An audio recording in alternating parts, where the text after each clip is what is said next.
Good afternoon. Thank you for joining us. We are here at the UN Ocean Conference in Lisbon, Portugal, with Congresswoman González Colón. Thank you so much for joining us. Thank you for having me.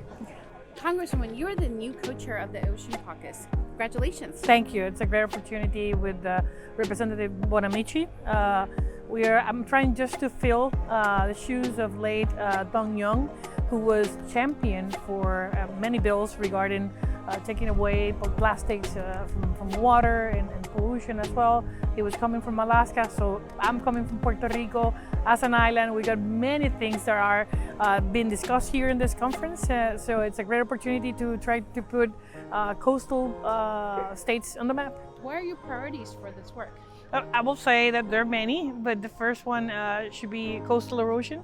In Puerto Rico, as we were hit by hurricanes and the 100-year wave after the 2017 hurricanes, a lot of communities that were in the coastal areas were affected directly.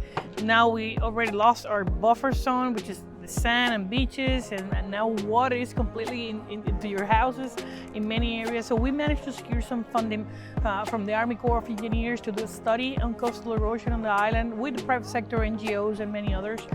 So this is something we need to tackle.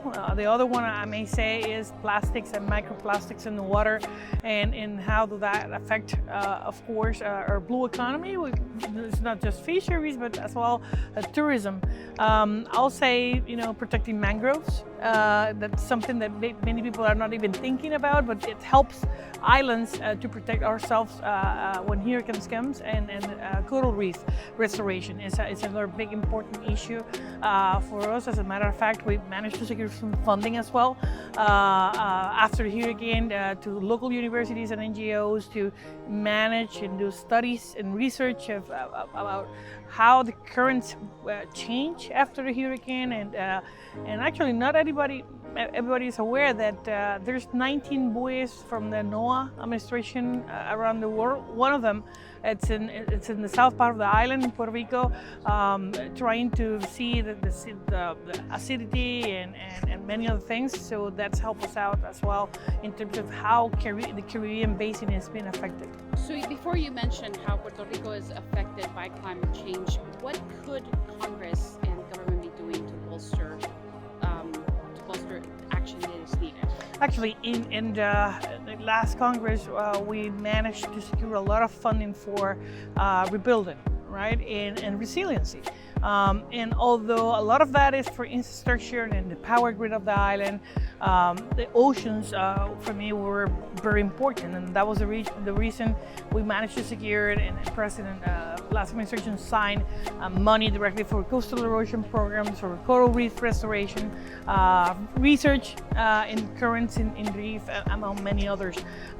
So right now in this administration, we actually boost a little bit the resources that are being used for the research and no administration and many others. So I think it's finding funding, helping NGOs, helping the administration and the agencies, all of them, Fish and Wildlife, NOAA, and many others, to have the resources and try to figure out how we're going to be facing this, but also creating, like in this conference, elevating the discussion of how important our oceans are. And I think younger generations are more likely to support this issue, but I think we need to, all elected officials need to revise and go through all what's happening and what options we should have involved in and getting into account the private sector. I think the private sector is very important for many of those measures, so the government should be partnership with NGOs and private sector to get along and send a message. All hands on deck. Yes. Thank you. Is there anything else you would like to add?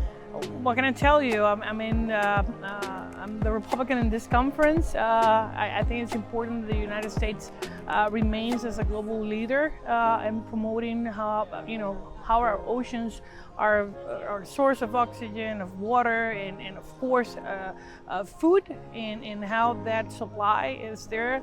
Discussing illegal fishing, it's important. We've been discussing that here as well.